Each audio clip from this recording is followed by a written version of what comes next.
Hello students, welcome back to this channel. मैं हूं संदीप गुप्ता और वेक्टर्स के आज के इस लेक्चर में हम कुछ बहुत इंपॉर्टेंट टॉपिक समझने वाले हैं। सबसे पहले तो rectangular component of a vector in 3 dimension, जिसका मैंने आपको इंट्रोडक्शन दिया था लास्ट लेक्चर में, उसको थोड़ा डिटेल में हम पढ़ेंगे, है ना, विथ न्यूमेरिकल अच्छे से कॉन्सेप्ट क्लियर करेंगे। उसके बाद हम पढ़ेंगे डायरेक्शन कोसाइन। डायरेक्शन कोसाइन भी 3 डायमेंशन में बहुत इंपॉर्टेंट एक फॉर्मूला है, वो मैं आपको भी समझाऊंगा। और साथ ही साथ हम पोजीशन वेक्टर और डिस्प्लेसमेंट वेक्टर के कॉन्सेप्ट को भी समझेंगे। ठीक है, तो स्टूडेंट्स, आई होप आपने वेक्टर्स के अभी तक के जो लेक्चर्स हुए हैं वो आपने प्रॉपरली देखा है ना। और अगर नहीं देखा है तो कंफर्मली देख लीजिए, क्योंकि जब तक आप पीछे के लेक्चर नहीं देखेंगे आपको आगे का समझ में नहीं आएगा। आई नो बहुत सारे स्टूडेंट्स अभी एडमिशन ले रहे हैं, they are new to this channel. ठीक है, मुझे मैसेज भी करते हैं कि सर मैंने आज एडमिशन लिया है, कल एडमिशन लिया है। उनके लिए मेरा क्या सजेशन है कि आप एक शेड्यूल ऐसा बनाइए कि एक लेक्चर आप डेली देख रहे हैं बेसिक मैथमेटिक्स फॉर फिजिक्स, जो कि बहुत इंपॉर्टेंट है। पहला हमारा सीरीज वही था। और दूसरा एक लेक्चर वेक्टर का, जो अभी साथ साथ चल रहा है।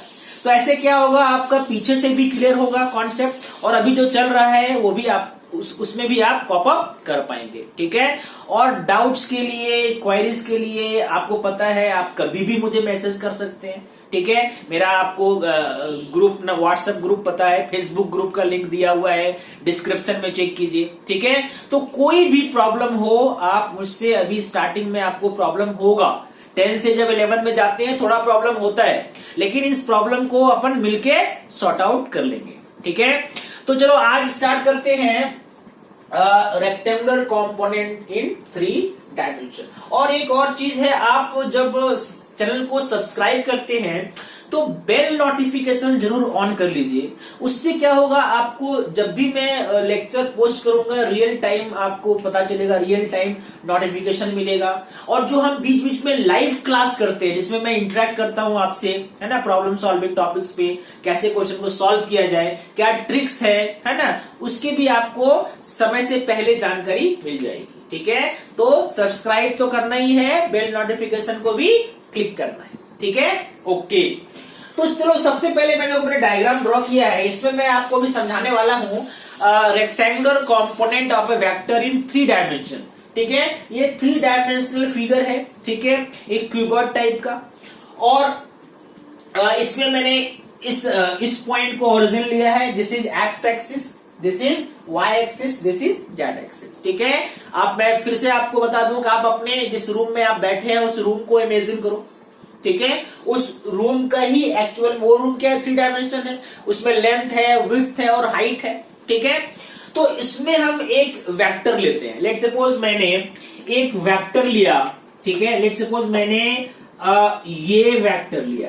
ठीक है, लेट सपोज मैंने, एक सेकेंड, ठीक है, इसको अच्छे से बनाते हैं। लेट सपोज मैंने ये वेक्टर लिया और इसका नाम दिया ए वेक्टर। ठीक है, अब देखो ये जो ए वेक्टर है, आपको ध्यान से देखो तो ए वेक्टर का जो टेल है वो पीछे वाले वॉल पे है, पीछे वाले वॉल के इस कॉर्नर पे, और जो हेड है वो सामने वाले वॉल पे है। मतलब आपके रूम का जो डायगोनल है ना, डायगोनली अगर आपने रूम को 2 पार्ट में डिवाइड किया तो इस पार्ट से लेके उस पार्ट तक, मतलब आपके लेफ्ट साइड जो वॉल है उसके बॉटम से आपके राइट साइड जो वॉल है उसके टॉप तक आपने एक वेक्टर मान लो लिया। तो ये देखो, ये 3 डायमेंशन वेक्टर है। ठीक है, क्यों 3 डायमेंशन है कि इसमें एक तो लेंथ है, एक विड्थ है और हाइट भी है। ठीक है, तो इस वेक्टर का 3 कंपोनेंट होगा। कितना कंपोनेंट होगा? 3। एक इसके लेंथ के अलोंग, एक इसके विड्थ के अलोंग और एक इसके हाइट के अलोंग। और तीनों को हमने, एक को एक्स एक्सिस, एक को वाई एक्सिस और एक को जेड एक्सिस मान लिया है। यानी इसका जो है, इसका 3 कंपोनेंट आप ले सकते हैं। एक एक्स की तरफ जो होगा मैं उसको लिखता हूं ए एक्स, और y की तरफ जो है ए एक्स, मैं यहाँ पे लाइन भी ड्रॉ करता हूं, नेमिंग भी करता हूं, मान लो ये OP है। ठीक है, OP is component of a vector along x axis. Okay. O Y, देखो ओ वाई के अलोंग ये वाला साइड मान लो इसको मैंने ओ क्यू ले लिया, ठीक है, इसको मैं लिखता हूं A Y, this is the vector along Y axis, this is the component of the vector along Y axis, ठीक है। जेड वाला ये है, तो इस रूम का ये जो आपका आपने लिया है, ये विड्थ जो है मान लो, ठीक है, ये जेड एक्सिस को रिप्रेजेंट करता है, तो यहां से ये ओपी ओ क्यू इसको OR लिख दो, ये जो लाइन होगा this will B Z component, ठीक है, समझ में आ गई बात। तो इसको अगर रिप्रेजेंट करोगे बच्चों तो कैसे रिप्रेजेंट करोगे, अगर आपको इसका 3 कंपोनेंट मालूम है, पहला है ए एक्स जो कि x के अलोंग है, और x के अलोंग क्या लेते हैं यूनिट वेक्टर आई कैप, ठीक है, तो ये क्या हो गया ए एक्स आई कैप। अच्छा अब आते हैं y की तरफ, y की तरफ कौन सा कंपोनेंट है ए वाई, और ए वाई की तरफ डायरेक्शन कैसे लेते हो J cap, that means this is A Y J cap, ठीक है। और फाइनली एक कंपोनेंट है जेड की तरफ, ठीक है, दैट मीन्स ए जेड, और डायरेक्शन क्या लेते हैं हम लोग यूनिट वेक्टर के कैप। कहने का मतलब अगर आप ए वेक्टर को रिप्रेजेंट करना चाहते हो तो एक्स की तरफ ए एक्स डिस्टेंस जाओ, एक्स एक्सिस की तरफ, वाई की तरफ ए वाई जाओ, और जेड की तरफ ए जेड जाओगे तो इस पॉइंट से डायरेक्ट उस पॉइंट तक आप पहुंच जाएंगे, that means this is the representation of vector in 3 dimension, ठीक है। तो रेक्टेंगुलर कंपोनेंट के 3 डायमेंशन के फॉर्म में जब लिखोगे तो वेक्टर कुछ ऐसा दिखेगा बच्चों, a x I cap plus A Y J cap plus A z के।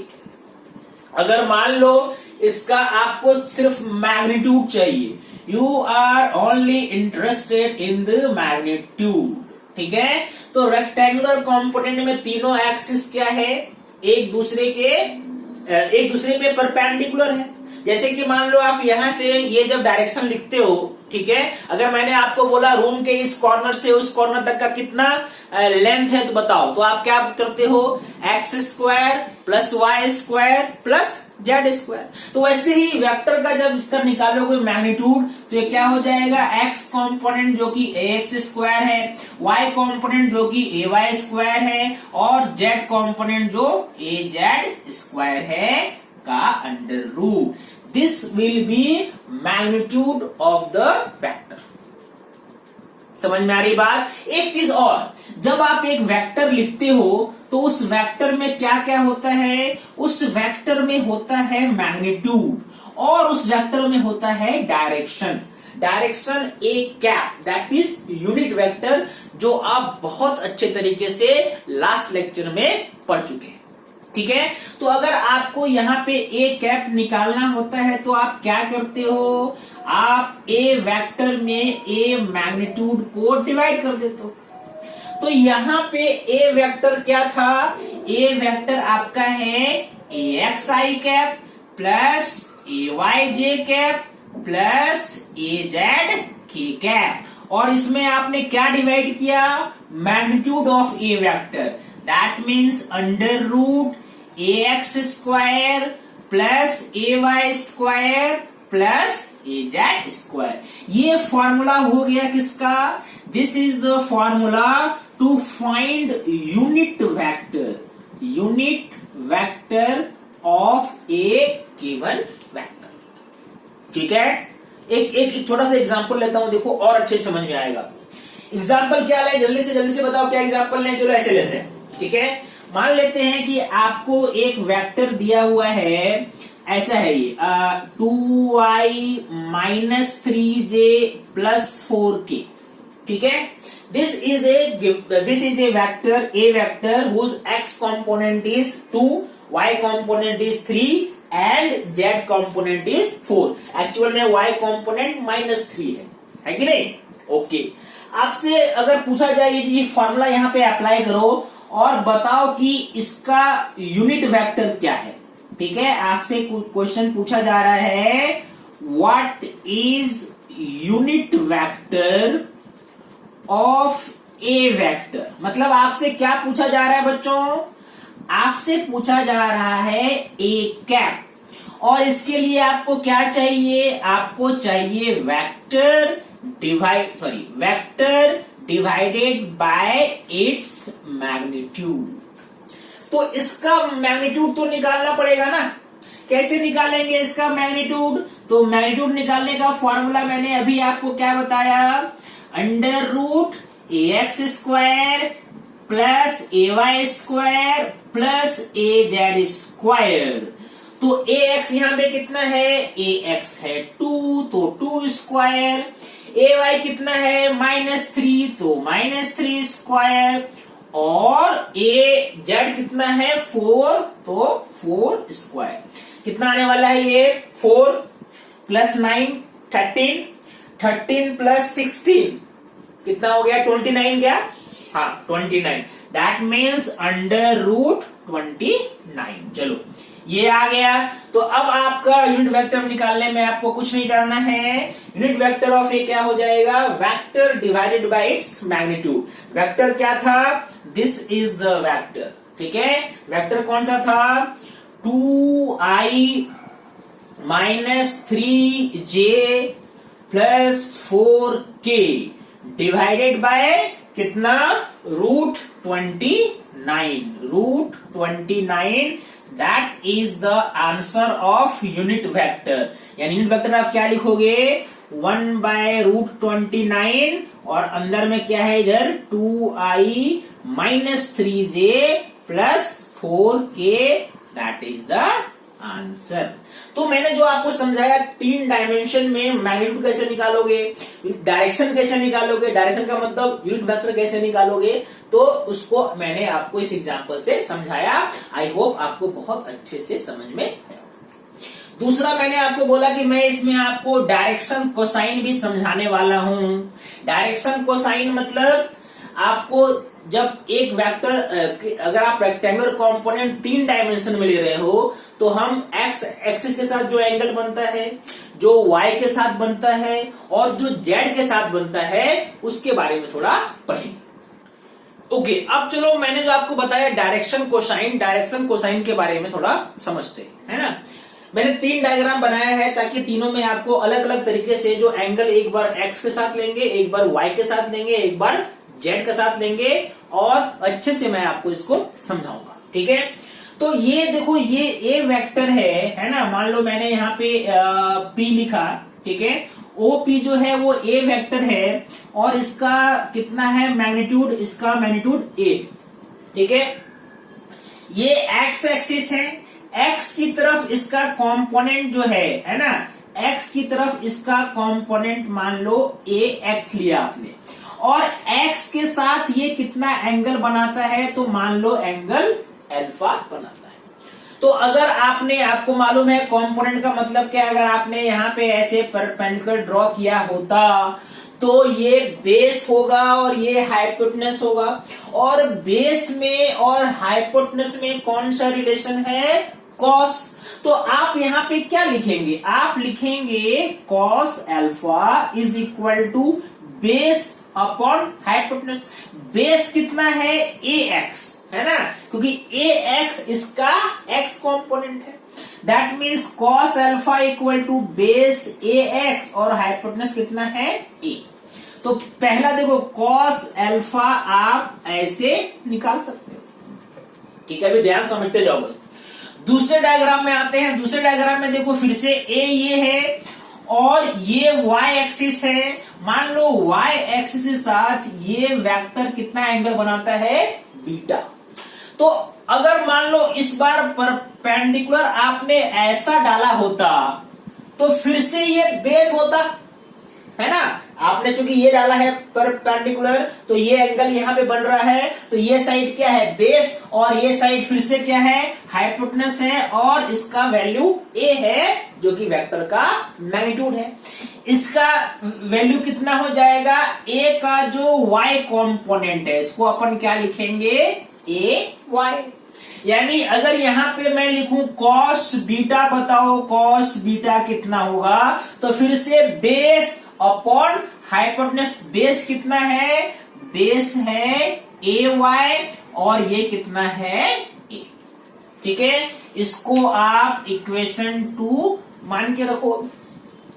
ओके, अब चलो फिर से देखो, ये ए वेक्टर है ना, इसका मैग्नीट्यूड कितना है ए, और इस बार आपको ये कंपोनेंट चाहिए, ठीक है, ये मतलब जेड कंपोनेंट, और ये मान लो ए जेड है, ठीक है, और आपको ये वाला एंगल चाहिए, ये एंगल मान लीजिए मैंने लिखा इसको गामा, कितना अच्छा लगता है सुनने में, गामा, ठीक है। अगर आपने फिर से यहाँ पे इससे डाला होता एक परपेंडिकुलर, किस एक्सिस पे, जेड एक्सिस पे, ठीक है, तो फिर से अगर आपने ये परपेंडिकुलर यहाँ पे डाला होता तो ये फिर से बेस हो गया, that means this angle will be base by height, मतलब कॉस गामा लोगे तो बेस अपॉन हाइपोटेनस, यानी इस बार फिर से आप क्या लिखोगे, cos gamma equal to a z, जो कि बेस है और ए है हाइपोटेनस। समझ में आई बात, यानी इस कंडीशन में ये इक्वेशन मान लो थर्ड है। तो इन तीनों, ठीक है, cos alpha angle made by the vector with x axis, cos beta there we take angle made by the vector with y axis, and cos gamma there will take angle made by the vector with z axis, ठीक है। तो कभी भी आपको पूछे कि बताओ angle x के साथ कितना बना रहा है, ये फॉर्मूला, y के साथ कितना एंगल बन रहा है निकालने के लिए ये फॉर्मूला, और z के साथ कितना बन रहा है निकालने के लिए ये फॉर्मूला यूज करो। समझ में आ रही बात? ओके, अगर मान लो इसमें चलो पहले इसको कर लेते हैं। मान लो कि मैंने क्या किया, मैंने अपने मन से, मैं थोड़ा ज्यादा स्मार्ट बन गया और मैंने अपने मन से एक स्टेप कर दिया, 1 square plus 2 square plus 3 square, मेरा बस मन किया मुझे ऐसा करना चाहिए और मैंने कर दिया, ठीक है। 1 को स्क्वायर किया दोनों तरफ, 2 को स्क्वायर किया और 3 को स्क्वायर किया और ऐड भी कर दिया तीनों, है ना। तो जब 1 को स्क्वायर करोगे, लेफ्ट हैंड साइड को स्क्वायर करके ऐड करोगे, तो ये क्या आएगा मुझे बताओ, ये आएगा cos square alpha plus cos square beta plus cos square gamma, यही आएगा क्या, लेफ्ट हैंड साइड में ये आएगा ना, cos square alpha plus cos square beta plus cos square gamma. Right side में क्या आएगा, राइट साइड में इसका स्क्वायर देखो, A x square by A plus A Y square by, अच्छा ए स्क्वायर नीचे भी तो स्क्वायर होगा, ए स्क्वायर, ठीक है, okay, A Z square by A square, यानी अगर आपने कॉमन ले लिया ए एक्स स्क्वायर, ये हो गया A x square plus A Y square plus A Z square by A square. अच्छा, ऐसा एक फॉर्मूला मैंने आपको अभी थोड़ी देर पहले पढ़ाया था क्या, कि अगर ए कोई वेक्टर है, if a vector is a x I cap plus A Y J cap plus A z के कैप, तो magnitude of vector is given as like this, under root a x square plus A Y square plus A Z square, यानी अगर आपने square कर दिया तो ए square क्या आएगा, ए एक्स स्क्वायर प्लस ए वाई स्क्वायर प्लस ए जेड स्क्वायर। तो ए square यहाँ पे जो है a x square plus A Y square plus A Z square, उसको अपन क्या लिख सकते हैं, उसको अपन ए स्क्वायर लिख सकते हैं। यानी ये क्या हो गया बच्चों, ए स्क्वायर बाय ए स्क्वायर, कहानी खत्म, आ गया 1। तो मैंने अपने मन से जो किया था उसका देखो बेकार नहीं गया, ठीक है, आप मुझे ब्लेम नहीं कर सकते। मैंने आपको एक फॉर्मूला लाके दिया, कौन सा फॉर्मूला लाके दिया, मैंने आपको ये बहुत ही इंपॉर्टेंट फॉर्मूला लाके दिया कि cos square alpha plus cos square beta plus cos square gamma is equal to 1। That is the formula जो मैंने डिराइव किया, बहुत ज्यादा यूज होगा इसका। एक एग्जाम्पल तो मैं चलो अभी यहीं पे ले लेता हूं आपको, पहले आप इसको अच्छे से नोट करो, है ना, फिर मैं आपको बताता हूं कैसे हम इसको सॉल्व करेंगे, कैसे हम इसको यूज करेंगे।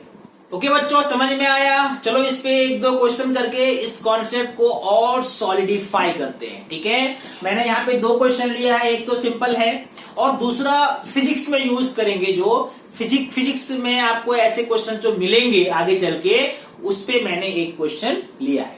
तो सबसे पहला क्वेश्चन जो है, जो बहुत ही सिंपल है कि आपको एक वेक्टर दिया हुआ है, A vector is equal to 5i plus 2j plus 4k, और आपको इसके डायरेक्शन कोसाइन फाइंड करने हैं। डायरेक्शन कोसाइन मतलब कॉस अल्फा फाइंड करना है, कॉस बीटा फाइंड करना है और कॉस गामा फाइंड करना है। कैसे फाइंड करेंगे जल्दी से बताओ। तो आपको मालूम है cos alpha, cos beta, cos gamma का फॉर्मूला क्या होता है। कॉस अल्फा का फॉर्मूला होता है ए एक्स बाय ए मतलब मैग्नीट्यूड ऑफ ए वेक्टर, और बीटा में कॉस, दूसरा कोसाइन क्या हो जाएगा, कॉस बीटा जो कि ए वाई कॉम्पोनेंट बाय ए, और तीसरा कॉस गामा, और ये कितना हो जाएगा ए जेड बाय ए। इतना ही ना। तो आपको ए एक्स तो मालूम है 5 दिया हुआ है, ए वाई 2 दिया हुआ है और ए जेड 4 दिया हुआ है। निकालना क्या है, पहले ए निकालना है। ए मतलब मैग्नीट्यूड ऑफ द वेक्टर, और वो निकालना कोई बहुत बहादुरी का काम नहीं है। ठीक है, सिंपल सा आपको मालूम है कैसे करोगे।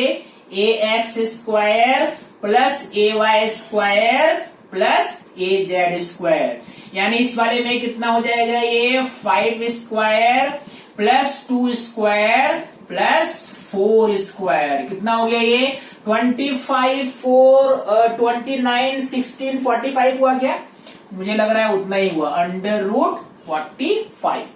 तो क्या आंसर अब आ जाएगा, बिल्कुल आ जाएगा। पहला कोसाइन क्या हुआ, cos alpha, that is a x by a x कितना है 5, तो 5 बाय अंडर रूट 45, करेक्ट है।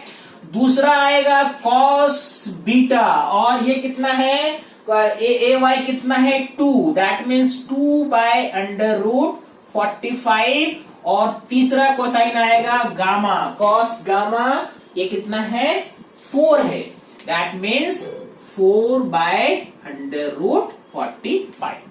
पहला क्वेश्चन सॉल्व हो गया बहुत ही सिंपल तरीके से। मुझे पूरा भरोसा है कि आपको समझ में आया होगा। दूसरा क्वेश्चन देखो, दूसरा क्वेश्चन जो फिजिक्स का कॉन्सेप्ट है इसमें, अब बर्ड मूव्स है, ध्यान से सुनना है ना, क्वेश्चन को ध्यान से सुनना, अभी आपको समझ में आएगा। A bird moves with velocity 20 meter per second in a direction making an angle 60 degree with eastern line and 60 degree with vertically upward. Represent the velocity vector in rectangular form. Rectangular form मतलब I J K के form में बताओ कितना हो। ठीक है, आपको velocity दिया हुआ है, मतलब वेलोसिटी दिया हुआ है मतलब कि जो वेलोसिटी वेक्टर है उसका मैग्नीट्यूड दिया हुआ है। ठीक है, तो क्वेश्चन में सबसे पहले आपको क्या दिया हुआ है, वेलोसिटी वेक्टर का मैग्नीट्यूड, और ये कितना दिया हुआ है 20 मीटर पर सेकेंड। एंगल ईस्ट नॉर्थ है ना, ईस्ट और नॉर्थ को जब करते हैं रिप्रेजेंट, ईस्ट को हम दिखाएंगे एक्स एक्सिस, नॉर्थ को दिखाएंगे वाई एक्सिस, और जो वर्टिकली अपवर्ड है उसको दिखाएंगे जेड एक्सिस। बात समझ में आ गई। तो अगर ये वेलोसिटी है, अगर ये मान लो ये ऐसे जा रहा है, ठीक है, तो आपको मालूम है कि इस एंगल को हम अल्फा लिखते हैं, इस एंगल को बीटा लिखते हैं, और इस एंगल को गामा लिखते हैं। ठीक है, आपको अल्फा मालूम है, ईस्टर्न को मैंने एक्स माना है ना, तो 60 डिग्री क्या क्या दिया हुआ है, देखो आपको यहाँ पे अल्फा दिया हुआ है कितना 60 डिग्री, और angle with vertically upward, vertically upward कौन सा है, ये जेड है। देखो इसको मैंने ईस्ट किया है रिप्रेजेंट, इसको किया है नॉर्थ। ठीक है, क्योंकि ये वर्टिकली अपवर्ड नहीं है, वर्टिकली अपवर्ड ग्राउंड से अगर आप देखोगे ये ग्राउंड प्लेन है, ऊपर जा रहा है मतलब थर्ड एक्सिस, और ये कौन सा मैंने बनाया है, ये बनाया है मैंने अपवर्ड लाइन। ठीक है, ऐसे करेक्ट है। तो अल्फा दिया हुआ है 60 डिग्री, अपवर्ड के साथ जो एंगल है उसको हम गामा लिखते हैं। गामा कितना है, गामा है वो भी 60 है, लेकिन ये बीटा आपको नहीं दिया हुआ है। दिया हुआ है क्या, what is the angle with north, ये आपको नहीं मालूम है। और ये 2 डायमेंशनल प्लेन में नहीं है कि ये बोलोगे ये 60 है तो ये 30 हो जाएगा, है ना। इन दोनों के बीच का एंगल 90 होता है, लेकिन वो 2 डायमेंशनल प्लेन में ये ऐसे नहीं जा रहा है। इस प्लेन में ये बर्ड जो है ये ऐसे नहीं जा रहा है कि ये एंगल 60 कर दो, ये एंगल 30 कर दो, ये ऐसे जा रहा है, ठीक है। यानी अगर यहाँ पे एक बर्ड है तो ये बर्ड ऐसे उड़ रहा है, ठीक है। तो इसलिए y के साथ जो एंगल होगा वो 30 नहीं होगा, अलग एंगल होगा। वो एंगल कैसे निकालेंगे बच्चों, तो उसके लिए मैंने अभी आपको एक बताया ना फॉर्मूला। क्या फॉर्मूला बताया, अभी मैंने बताया cos square alpha plus cos square beta plus cos square gamma equal to 1, ठीक है। यहाँ पे आपको 2 एंगल मालूम है, अल्फा मालूम है और गामा मालूम है, तो क्या बीटा नहीं निकलेगा, बिल्कुल निकलेगा। कैसे निकलेगा, तो cos स्क्वायर अल्फा मतलब ये क्या हो गया, cos square 60 degree plus cos square beta, आपको इसका वैल्यू फाइंड करना है, और cos square gamma that means cos square 60 degree is equal to 1। ये भी आपका हो गया 1/2 plus cos square beta plus ये भी हो गया 1/2। 1/2 नहीं हुआ, सॉरी स्क्वायर है ना, तो 1/2 का स्क्वायर मतलब कितना हो गया 1/4 इक्वल टू 1। 1/4 कितना हो गया 1/2, और 1/2 को उधर ले जाओ, 1 माइनस 1/2 कितना हो गया 1/2। यानी आप यहां पे लिखोगे cos square beta is equal to 1/2 means cos beta equal to 1/√2। cos theta 1/√2 कब होता है 45 डिग्री पे, यानी एंगल ये क्या हो गया beta is equal to 45 degree, जो कि आपको सबसे पहले फाइंड करना था। इसके बाद आप इसको कंपोनेंट फॉर्म में आराम से लिख सकते हो। कंपोनेंट फॉर्म में कैसे लिखोगे, कंपोनेंट फॉर्म में लिखने का आप क्या क्या यूज करोगे, आप ये यूज करोगे velocity vector is equal to V X I cap plus V Y J cap plus V Z के cap. This is component form. आप पूछोगे Vx क्या है, Vy क्या है और Vz क्या है, तो अब इसको निकालना मुश्किल नहीं है, क्योंकि आपको मालूम है जब Ax निकालते हैं तो A cos अल्फा करते हैं, जब Ay निकालते हैं तो A cos बीटा करते हैं, और जब Az निकालते हैं तो A cos गामा करते हैं। यानी इस वाले क्वेश्चन में अगर आपको V वेक्टर चाहिए तो क्या हो गया V cos alpha I cap plus V cos beta इस बार J cap plus V cos gamma K cap. अब मुझे आंसर बता सकते हो कितना आएगा आंसर, ठीक है। इसका आंसर कितना आ जाएगा जल्दी से बताओ। अगर मुझे इसका आंसर चाहिए इस फॉर्मूला के हिसाब से V cos अल्फा कितना है 60 डिग्री, ठीक है। That means V vector is equal to, और V कितना दिया हुआ है 20, तो 20 इंटू कॉस 60 मतलब 1/2 ये हो जाएगा आई कैप। उसके बाद 20 इंटू कॉस बीटा कितना आया था 1/√2, that means 20 into 1/√2 J cap, और V cos गामा कितना है 60 डिग्री, मतलब ये भी हो गया 20 इंटू 1/2 के कैप।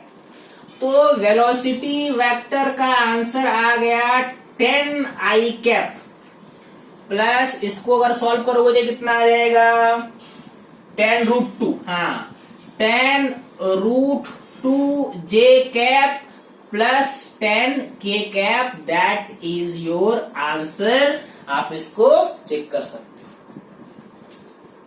देखो अच्छे से समझो, ये दोनों प्रॉब्लम बहुत कॉन्सेप्चुअल है। तो स्टूडेंट्स आज हम ये रेक्टेंगुलर कंपोनेंट इन 3 डायमेंशन इतना ही समझते हैं। पोजीशन डिस्प्ले वेक्टर और डिस्प्लेसमेंट वेक्टर के जो कॉन्सेप्ट, वो भी अपने आप में एक बड़ा कॉन्सेप्ट है। तो मैं उसको नेक्स्ट लेक्चर में नेक्स्ट लेक्चर में करता हूं एक्सप्लेन, ताकि हम उसमें और अच्छे प्रॉब्लम ले सकें और उसको अच्छे डिटेल में समझ सकें। ठीक है, thank you for watching this video, keep practicing and stay safe.